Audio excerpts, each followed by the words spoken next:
Yo, WA guys. Ini BTW lagi hujan ya, bisa dengar sendiri kan? Kedengeran nggak? Ya kalau nggak kedengeran berarti ya, kalian budak. Maaf. So kali ini kita lanjut Sinwo lagi, oke? Oh ya, saya mau ingatkan lagi kalau sekali lagi ini saya ingatkan ya, bukan lagi, tapi sekali lagi. Kalau ada komik yang saya belum upload, itu karena komiknya belum dilanjutin sama si pencipta komiknya. Atau komik itu udah mentok ya. Jujur li, bukannya saya malas selanjutnya ya. Tapi karena itu komik belum rilis, Bor. Jadi saya nggak bisa bikin videonya. Gimana caranya saya mau bikin kalau resource-nya nggak ada, bahannya nggak ada? Saya mau bikin pakai apa? Ya kan? Pokoknya kalian sabar aja, duduk manis, makan cemilan sambil minum kopi depan TV, terus nunggu, oke? Gitu aja sih. So nggak usah bacot lagi, langsung aja deh kita mulai.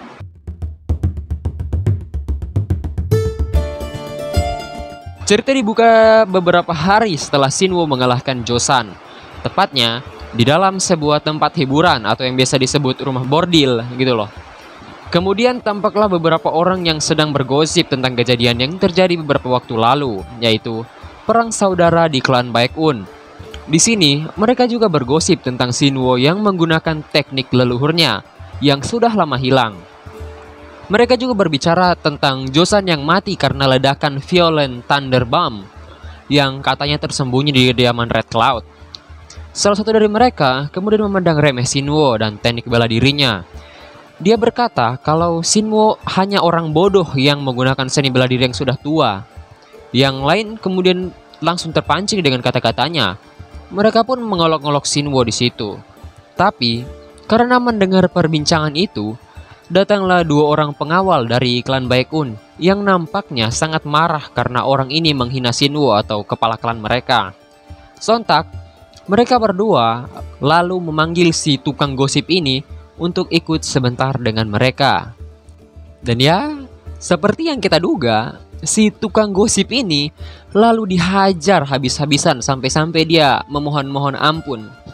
Karena mereka sudah malas memukuli si pecundang ini, mereka pun melepaskannya. Ternyata, akhir-akhir ini, klan Hwangrok dan kelompok lainnya sibuk sekali menyebarkan gosip tentang klan mereka, terutama grup Kowloon atau klan Kowloon ini. Tapi, walau bagaimanapun yang orang-orang katakan, mereka berkata kalau keyakinan mereka sudah sangat kuat dan sudah tak sabar melihat perubahan yang akan terjadi di klan Baekun nantinya. Shin kemudian berpindah di kediaman pemimpin sekte yang saat ini dihuni oleh Shinwo karena dia sudah menjadi pemimpin sekte atau klan mereka, klan Baekun. Dan terlihatlah Wang Sam yang berdiri di depan pintu.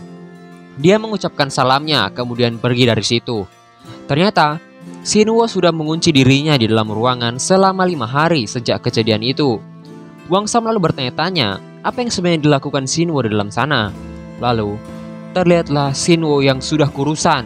Dia nampaknya sangat kelelahan karena berusaha mengurus para mata-mata sekte darah. Tapi dia bernapas lega karena sekte darah sudah menarik mata-matanya. BTW di sini Shinwo-nya keren, anjir, udah kurusan anjay. Di sini ternyata Shinwo menggunakan skillnya untuk merubah ingatan orang-orang mengenai kejadian yang melibatkan sekte darah waktu itu. Shinwo merubah ingatan seluruh anggota sekte karena dia tak mau mereka terlibat dan dibunuh oleh sekte darah nanti. Karena sekte darah ini bukan organisasi yang gampangan, dan kalau memang klan ini masih ditargetkan, pasti target mereka adalah dirinya, si Shinwo ini, dan bukan orang-orang itu, bukan mereka, bukan anggota klan. Shinwo kemudian membatalkan summonnya dan memanggil kembali para Shadow Whisper yang dia sewar. Karena terlalu banyak menggunakan skillnya, mana miliknya sontak terkuras habis. Tapi dia bersyukur karena mendapatkan Vampire Lord Mana Stone yang keluar dari tubuh Joseon. Dan tanpa basa-basi, dia pun menggunakan Mana Stone tersebut untuk mengisi mananya kembali.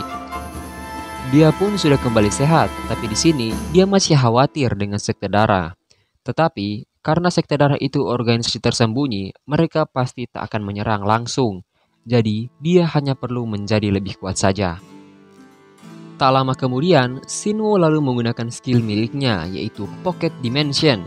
dan mengambil hadiah senjata miliknya yang bernama Sight of Melting Poison yang merupakan senjata legendaris.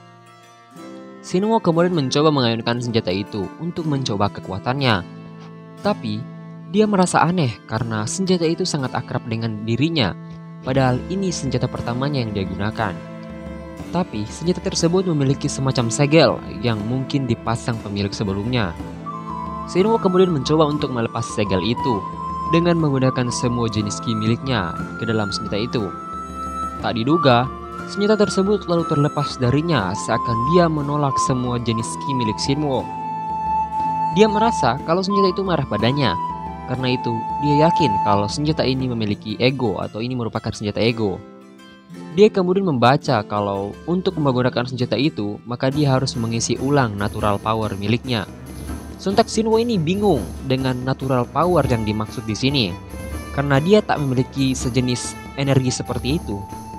Ya, karena Shinwo tak bisa menggunakan item itu, dia pun menyimpannya kembali ke dalam pocket dimension miliknya.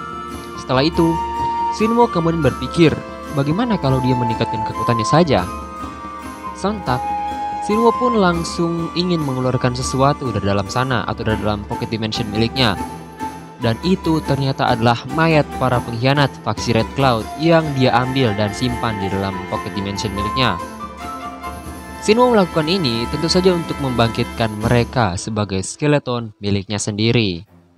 Beberapa saat kemudian, Shinwo pun selesai membangkitkan mereka semua sebagai skeletonnya. Tapi di sini dia merasa aneh karena skeleton yang paling depan ini ialah seekor skeleton mage. Tapi seingatnya saat mereka bertarung, pas sebelum dia mati ini, si skeleton ini mati, skeleton ini mempunyai kemampuan jarak dekat yang baik, bahkan memakai Frosky. Lu ingat nggak itu yang Shinwo potong tangannya pas mereka bertarung terus dia mati, itu yang pakai Frosky lawan Shinwo? Dan pastilah lu ingat, baru episode kemarin kok. Karena semua seni bela diri skeleton miliknya adalah seni bela diri demonik, Shinwo tak akan menggunakan mereka secara sembarangan. Sontak, Shinwo pun mendismiss mereka semua. Setelah semua itu, Shinwo pun berbaring dan menyimpan pocket dimensionnya kembali. Shinwo kemudian berencana untuk melakukan hal yang paling penting, yaitu menelusuri ingatan Yu Shinwo yang asli dan mencari tahu semua informasi mengenai sekte darah. Shinwo kemudian menggunakan skillnya, yaitu Mental Image Projection yang hampir sama dengan Astral Projection gitu. Arwah atau roh miliknya kemudian keluar dari tubuh miliknya. Shinwo kemudian merasakan perasaan yang sangat buruk, seakan seperti akan memasuki dunia yang akan menjebak dirinya. Tapi karena dia tak takut, Shinwo langsung masuk begitu saja ke dalam dunia mental milik Yu Shinwo yang asli. Tak berselang lama, Shinwo kemudian sampai di dunia mental miliknya, lebih tepatnya milik Yu Shinwo yang asli. Sontak, dia pun melihat pantulan dirinya yang sebenarnya, yaitu Kang Taeha. BTW, mulai dari sini saya bakal panggil dia ini, si Shinwo, jadi Kang Taeha, nama aslinya. Bayangan miliknya kemudian memudar lalu menampilkan masa lalunya. Mulai dari saat dia masih kecil dan dimasukkan ke panti asuhan karena orang tuanya yang meninggal akibat serangan monster. Saat panti asuhannya diserang oleh monster dan orang terdekat miliknya bahkan dibunuh oleh monster lagi. Dan saat dia berniat balas dendam pada para monster, lalu berakhir bergabung dengan guild yang memanfaatkannya. Dan kemudian saat terakhir dirinya yang menggagalkan usaha sang ketua guild. Tiba-tiba, seseorang langsung menyapanya dengan berkata, "Apa itu dunia asalmu?" Saat Taeha berbalik, ternyata yang memanggilnya adalah Yu Shinwo yang asli.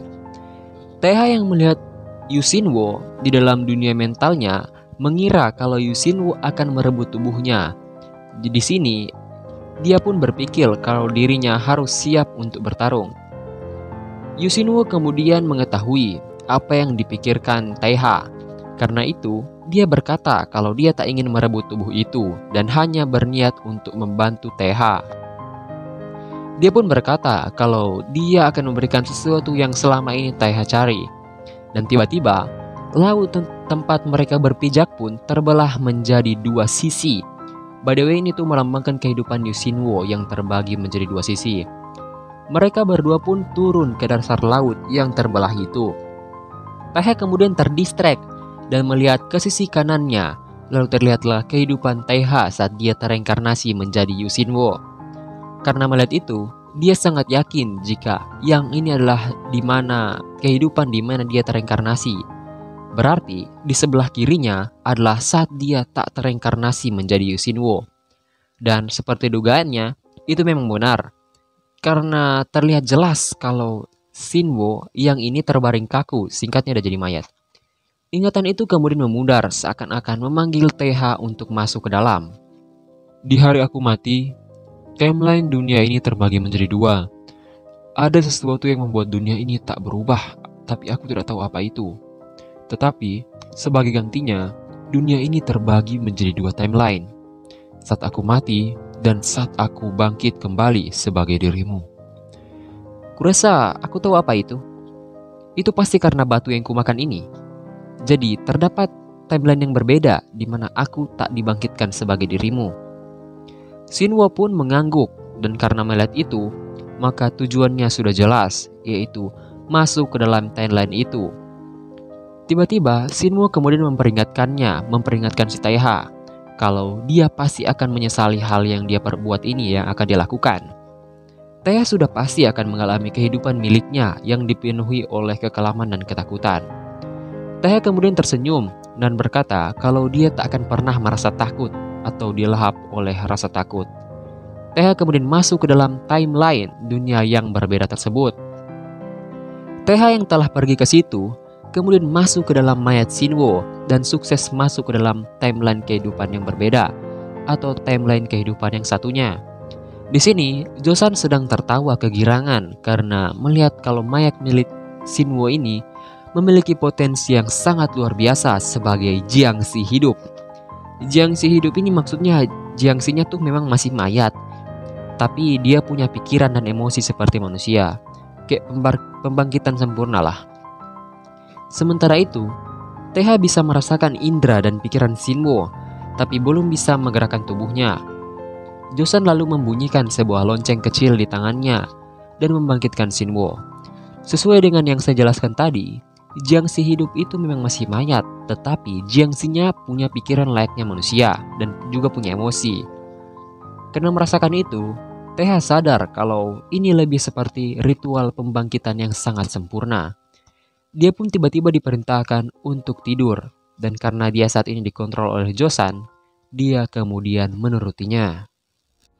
Ternyata Shinwo atau si Taeha ini dijadikan senjata pembantaian yang membantai seisi klannya sendiri atau klan Baekun. Tak sampai di situ saja, Josan juga memerintahkan Shinwo untuk membantai orang-orang tak bersalah dan menderita lebih banyak lagi agar dia menjadi semakin kuat. Karena itu, Shinwo pun terus-menerus membantai dan membantai. Dia menderita karena itu, karena dia tak bisa menggerakkan tubuhnya sendiri dan malah menjadi semakin kuat. Dia terus-menerus membantai orang yang tak bersalah, dan karena itu dia mendapatkan julukan What Eye, Blood Demon, sang iblis keji bermata putih. 2 tahun pun berlalu dan klan Baekun sudah menguasai Zhejiang dan menjadi kekuatan utama di situ. Lalu nampaklah orang yang disebut Panglima Tae. BTW ini orang ini tuh arwah yang kemarin disuruh nanganin Shinwo. Ini tuh wujud aslinya si orang itu. Di sini Panglima Tae ini tak nyaman karena tatapan arogan Shinwo, walaupun dia telah menjadi seekor Jiangxi hidup. Sementara itu, Taeha berusaha agar tak terpengaruh oleh jiwa Shinwo yang sudah hancur oleh balas dendam dan menghindari dampaknya. Sudah 2 tahun semenjak Taeha masuk dalam tubuh Shinwo. Dia sudah muak melihat semua pembantaian ini. Dia juga sudah tak tahan dengan semua ini. Tubuh Jiangxi hidup ini menyerap kekuatan orang yang dia bunuh. Jadi dia akan lebih kuat semakin banyak dia membunuh. Tiba-tiba, Taeha merasakan sesuatu yang aneh pada tubuhnya. Dan dia pun akhirnya mendapatkan natural power miliknya. Taeha atau si Shinwo ini ternyata sadar kalau natural power ini bisa digunakan untuk melepaskan belenggu atau kekangan Josan dengan sepenuhnya.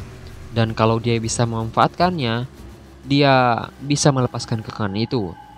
Tapi sampai saat itu, dia harus terus-menerus menuruti semua perintah Joseon, lalu menanggung seluruh dosa ini sampai pembalasan dendamnya. 3 tahun pun berlalu. Setelah melalui berbagai macam neraka, dia pun berhasil terlepas dari belenggu Joseon dan dapat mengendalikan tubuhnya dengan sepenuhnya dengan kemauannya. Tetapi di saat yang bersamaan, tujuan dari sekte darah juga telah tercapai dan mereka membunuh dan membantai semua orang sampai di mana tidak ada lagi orang yang mampu membalaskan dendam karena mereka semua telah mati. Itu semua karena satu orang, yaitu pemimpin sekte darah. Shinwo sadar kalau inilah saatnya untuk membalaskan dendamnya, dan dia pun menggenggam erat pedangnya dan langsung bergerak dengan kecepatan yang sangat tinggi untuk memotong orang itu, menggunakan seluruh kekuatan miliknya dan membalaskan seluruh dendamnya. Serangannya tersebut menyebabkan getaran yang sangat besar di sekitar situ. Tapi sayangnya, serangannya ditangkis oleh pemimpin sekte hanya menggunakan jarinya saja. Karena kecerobohannya, kedua tangan miliknya langsung terpotong karena dipotong oleh pemimpin sekte dengan sangat mudahnya. Sontak, Shinwo tak berdaya di hadapan sang pemimpin sekte darah karena dia ini merupakan orang yang sangat-sangatlah kuat. Pemimpin sekte darah lalu berkata kalau Shinwo adalah orang yang sangat menyedihkan. Tak peduli seberapa keras usahanya, dia tetap lemah, bahkan menghancurkan topengnya saja dia tak mampu. Shinwo atau Taeha lalu sadar kalau orang yang ada di depannya ini adalah musuh terakhirnya. Karena itu, dia bertekad akan membalaskan dendam ini di timeline kehidupan miliknya. Dengan tiba-tiba, Shinwo pun mati karena dibunuh oleh sang pemimpin sekte darah saat itu juga. Itulah tahun-tahun kehancuran, kekelaman, dan ketakutan yang dialami Yu Shinwo yang asli. Tak lama kemudian, Taeha lalu keluar dari timeline tersebut karena dia sudah mati. Taeha kemudian bergumam tentang hal yang akan terjadi di masa depan. Karena itu, dia semakin bertekad untuk menghentikan dan membasmi para orang gila itu. Lebih tepatnya membunuh mereka semua. Sekte darah adalah sekelompok orang fanatik yang memiliki tujuan menghancurkan dunia sebagai tujuan suci mereka dengan alasan pembersihan dunia ini. Oh ya, sebelumnya ada hal yang harus saya beritahukan sebelum komik ini makin panjang dan makin ruwet. Tingkat kekuatan di komik ini dimulai dari tingkat 3, tingkat 2, baru tingkat 1. Lalu kemudian Zenith, Transcendent, Ascendant, Abyss, Apokalips, dan Absolute. Absolute di sini udah kayak sama dengan dewa gitu aja kekuatannya, oke? Oke, lanjut. Teknik Yu Shinwo ini merupakan teknik yang kuat dan mampu membengkokkan ruang. Kekuatannya mungkin juga telah mencapai tingkat atau ranah Apokalips. Tapi dengan kekuatan itu, dia bahkan tak bisa menggores pemimpin sekte darah di situasi itu. Di situ, dia bahkan baru menggunakan 30% kekuatannya. Seakan-akan dia berada di tingkat absolut. Yang saya bilang tadi, kekuatan ini udah kayak dewa gitu loh. Taeha sadar kekuatan Yu Shinwo dalam wujud Jiangxi hidup hampir sama dengan kekuatannya di kehidupannya yang sebelumnya. Dan kalau dia melawan pemimpin sekte darah, kemungkinan besar dia akan kalah. Karena Yu Shinwo mempunyai satu pikiran dengan Taeha, dia berkata kalau itu wajar jika Taeha takut. Jadi, dia harus memikirkan keselamatan dirinya sendiri mulai dari sekarang. Taeha yang mendengar itu kemudian tersenyum dan berkata kalau dia bukanlah seorang penakut. Dia berjanji kalau dia akan membuat orang gila itu takut padanya. Karena dalam 5 tahun ini, dia berjanji akan mencapai kekuatan yang melebihi ranah absolut. Karena mendengar itu, Yu Shinwo kemudian tersenyum dan bergumam kalau Taeha itu memang hebat. Wahai diriku, sekali lagi aku akan meletakkan semua harapanku padamu. Akan kupertaruhkan segalanya padamu. Juga, tolong rawatlah tubuhku dan jaga dirimu baik-baik, detak jantungku. Tiba-tiba, Yu Shinwo kemudian menghilang secara perlahan. Lalu seakan-akan seperti memberikan kepingan jiwanya yang tersisa pada Taiha. Apa dia mencoba memberikan jiwanya padaku? Rasa frustasi karena menyebabkan kematian banyak orang dan menyaksikan ayahnya yang mati diracuni, bahkan tak mampu membalas dendamnya. Aku telah menerima perasaan itu sepenuhnya. Beristirahatlah dengan tenang, Yusinwo. Dan secara tiba-tiba, Taiha lalu kembali terbangun di dalam tubuh Yusinwo dan bersamaan dengan pesan sistem bahwa dia telah memenuhi syarat, juga mendapatkan hadiah, lalu membuka hidden quest yang bernama Mengejar Kegelapan. Dia heran kenapa quest ini tidak memiliki tingkat kesulitan dan juga kondisi penyelesaian. Sontak dia menyimpulkan itu mungkin akan muncul jika dia membasmi sekte darah secara perlahan. Oke, mulai dari sini saya akan panggil Taiha jadi Shinwo lagi sama kayak sebelumnya. Shinwo sadar mulai sekarang dia harus membebaskan klannya dari sekte darah karena sektenya juga berada dalam daftar sekte yang akan dihancurkan. 8 panglima itu yang menguasai kekuatan besar Murim. Karena dia tak tahu di mana lokasi pemimpin sekte, dia harus memperhatikan 8 panglima ini. Terlebih khususnya adalah Panglima Tai yang mengendalikan Joseon dan bawahannya. Orang ini memegang kendali besar di Zhejiang. Dia merupakan pemimpin dari klan Kowloon, Yeom Cheon Seok, Sang Black Heaven. Shinwo sadar kalau saat ini belum saatnya untuk membunuh Panglima Tai. Tidak sampai semua orang di klan Baekun menjadi lebih kuat. Tiba-tiba, Wang Sam lalu berteriak dan berkata kalau ada masalah yang sangat-sangat gawat dan harus diselesaikan secepatnya. 1 hari yang lalu, di perkemahan klan Baekun. Klan Baekun ini ternyata sedang melaksanakan tugas, yaitu misi pengawalan yang dipimpin oleh anak tetua Noh, wakil ketua faksi Clear Cloud. Di sini, ternyata Soyeon juga ikut ke dalam misi pengawalan ini sebagai pelayan karena saat ini klan Baekun sedang dalam kondisi kekurangan orang.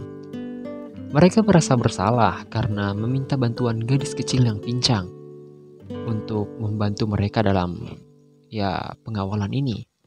Tapi tiba-tiba, wakil ketua kemudian merasakan sesuatu dan langsung berniat menyelidikinya. Ternyata orang yang datang secara mendadak ke arah mereka adalah klan Hwangrok, tepatnya ahli warisnya yang bernama Du Akchil yang sekarang menjabat sebagai wakil ketua. Wakil ketua faksi Clear Cloud kemudian merasa cemas karena yang datang merupakan orang yang sangat kejam dan licik. Wakil ketua lalu bertanya urusan mereka semua datang kemari. Orang jelek ini kemudian berkata kalau kelompok mereka juga berniat untuk berkemah di sini karena kuda-kuda mereka sudah sangat capek. Mendengar itu, wakil ketua dan anak buahnya langsung kaget mendengar hal tersebut dari mulut orang jelek ini. Dengan tiba-tiba, wakil ketua kemudian menentang hal tersebut karena katanya itu melanggar etika Komisi Dagang. Karena mendengar keributan, Kepala Asosiasi Dagang Huajing lalu keluar. By the way, dia nih yang dikawal. Kepala Asosiasi Dagang kemudian menyapa orang jelek yang so asik ini. Orang jelek ini lalu berkata kalau saat ini mereka kecapean dan kuda-kuda mereka juga dalam kondisi lelah akibat perjalanan yang sangat jauh. Jadi dia meminta apakah mereka boleh berkemah di sini dengan nada mengecam. Singkat cerita, setelah beberapa perilaku buruk orang jelek ini, Kepala Asosiasi Pedagang kemudian dengan terpaksa memperbolehkan mereka untuk berkemah di sini. Wakil ketua faksi lalu menyuruh orang-orangnya untuk kembali ke kemah, kecuali yang bertugas jaga pada malam ini. Wakil ketua juga sudah merasakan ada hal buruk yang akan terjadi.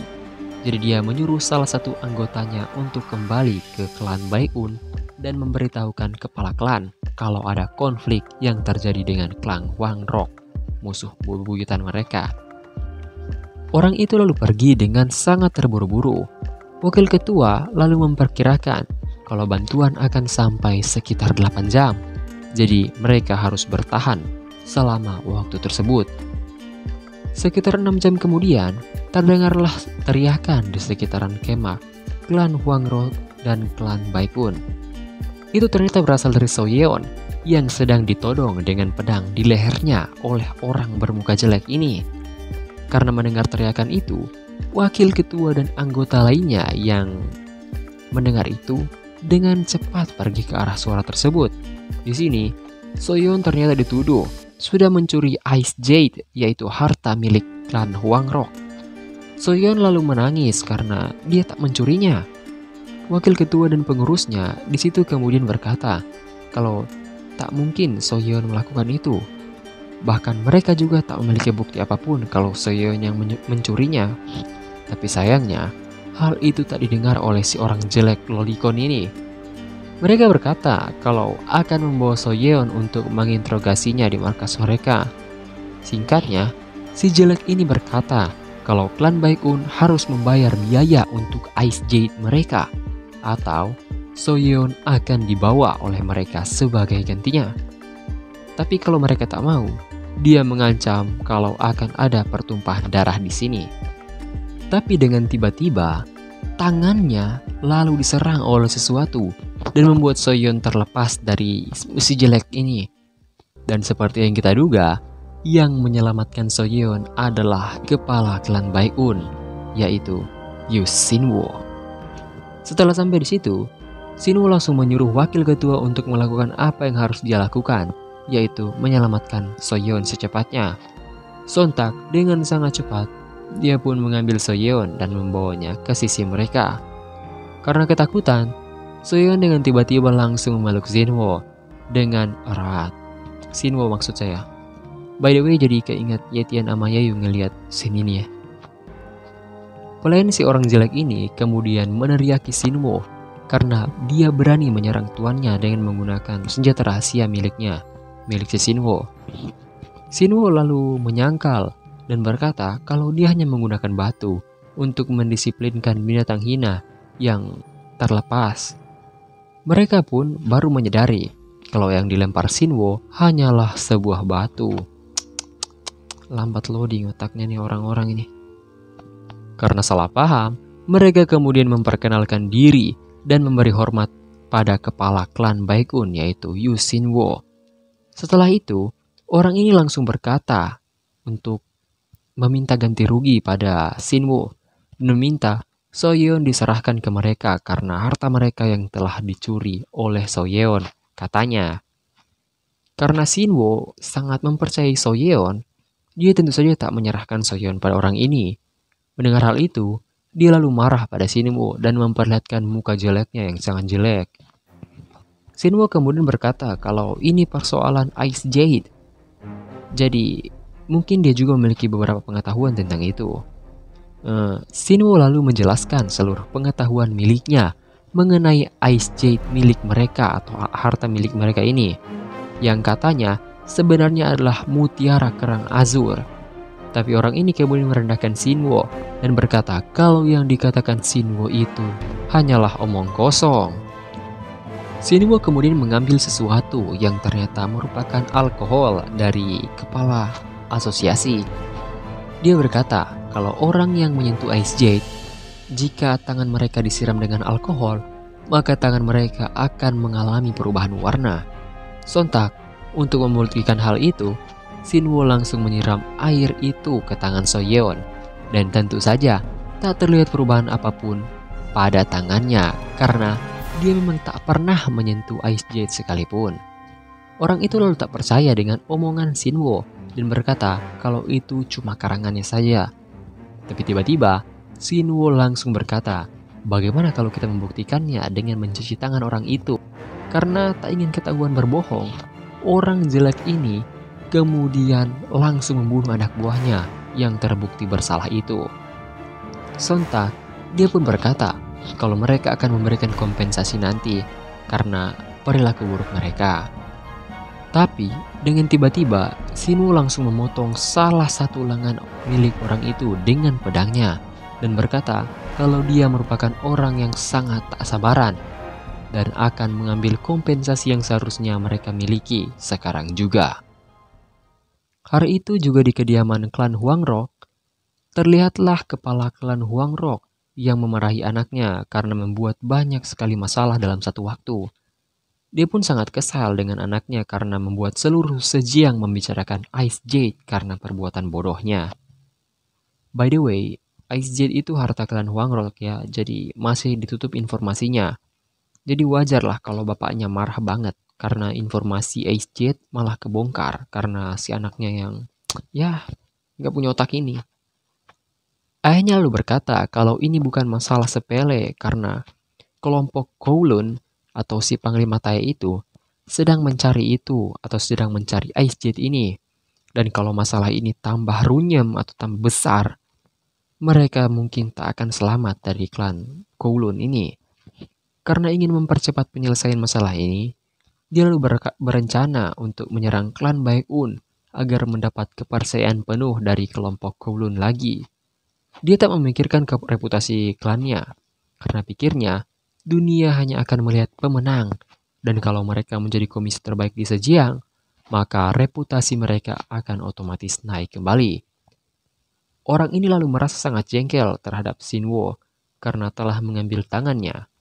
Dia pun berjanji akan membunuh Shinwo bahkan jika harus melakukan apapun. Di sisi lain, nampaklah Shinwo yang sedang memimpin rapat mengenai perlawanan mereka kepada klan Huangrok yang merupakan musuh abadi mereka. Dan perlawanan mereka adalah untuk menghancurkan klan Huangrok hingga tak bersisa. Mereka semua lalu berteriak kalau mereka akan siap melaksanakan perintah dari Shinwo. Sementara itu, Shinwo lalu menasehati Noh Gunho kalau dirinya telah melakukan kesalahan karena membiarkan musuh masuk ke kemah mereka. Dan itu bisa saja menyebabkan hal yang lebih berbahaya lagi daripada yang terjadi sebelumnya. Tapi di sini, dia memuji Gunho karena percaya pada anggotanya hingga akhir. Dan kalau saja dia menukarkan Soyeon saat itu, mungkin dia sekarang ini tak akan diampuni dengan mudah dan pasti tak akan selamat. Shinwo juga berkata kalau semua anggota klan ini akan menjadi tanggung jawab penuh baginya. Jadi, berhentilah merasa cemas. Karena mendengar itu, Gunho kemudian berlutut dan berkata akan mengingat perkataan kepada klannya hingga ajal menjemputnya. Setelah itu, salah satu tetua kemudian bertanya, bagaimana Shinwo bisa mengetahui informasi tentang Ice Jade ini? Dia lalu berkata kalau dia tahu karena membacanya di perpustakaan Gathering Cloud. Tapi itu sebenarnya bohong. Dia tahu karena saat dia hidup sebagai Jiangxi hidup bersama dengan Yu Shinwo yang asli, Shinwo terus mencari cara agar mendapatkan Ice Jade itu. Di sini, Shinwo lalu bertanya mengenai keuangan mereka. Salah satu tetua lalu menjelaskan kalau saat ini kondisi keuangan mereka hanya akan dapat bertahan selama 4 bulan. Dengan tiba-tiba, Shinwo kemudian menenangkan mereka. Shinwo lalu menjelaskan rencana miliknya yang akan mereka lakukan ke depannya. Karena mendengar rencana Shinwo yang sangat-sangat cemerlang, mereka kemudian terheran-heran. Scene kemudian berpindah pada seseorang yang nampaknya adalah seorang mata-mata. Akhirnya setelah sekian lama muncul juga satu heroin. Malah keceplosan. Sorry, spoiler. Nona cantik ini bernama Dang Haran. Dia di sini dengan tujuan untuk menyelidiki klan Baekun. Lalu muncul juga anggota yang menemani Haran, yaitu Dang Harin. Anjir, namanya kayak cewek. Yang juga adalah mata-mata dari Persatuan Murim. Karena sudah memata-matai dari tadi, Harin lalu mengajak Nona Haran untuk pergi makan. Karena katanya dia sudah sangat lapar. Karena Harin memaksa-maksa, terpaksa Nona Haran mengikuti kata-katanya. Setelah selesai, mereka pun keluar memakai penyamaran untuk meneruskan penyelidikan mereka tentang keruntuhan keluarga Geum. Ternyata, dua orang ini sudah menemukan ruangan penyiksaan milik Geumiho, si cewek kotor itu. Tentu saja mereka ini nggak tahu kalau si Geumiho yang lakuin itu, Mereka ini ternyata curiga kalau ini semua mungkin ada hubungannya dengan Yu Shinwo atau pemimpin klan Baekun. Mereka percaya kalau Yusinwo yang mendapatkan kekuatan yang besar dengan tiba-tiba pasti berhubungan dengan demonic art. Dan juga karena sebelum keruntuhan keluarga Geum, mereka sempat mendapat kabar kalau keluarga Geum ini pergi ke klan Baekun.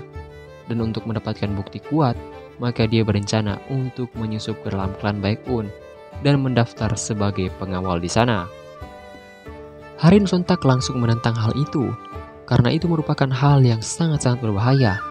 Sementara, jika Nona Haran menyamar sebagai laki-laki, dia pasti cepat atau lambat akan terungkap. Tapi tiba-tiba, saat mereka sedang bingung dengan situasi itu, mereka kemudian melihat banyak orang yang sedang berkumpul melihat sebuah pengumuman yang ternyata adalah pengumuman perekrutan pengawal di dalam klan, beserta dengan perekrutan beberapa anggota faksi.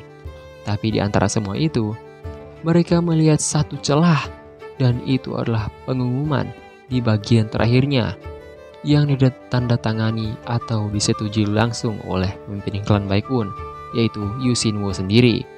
Karena itu, Nona Haran kemudian semakin dipermudah dalam menjalankan tugasnya.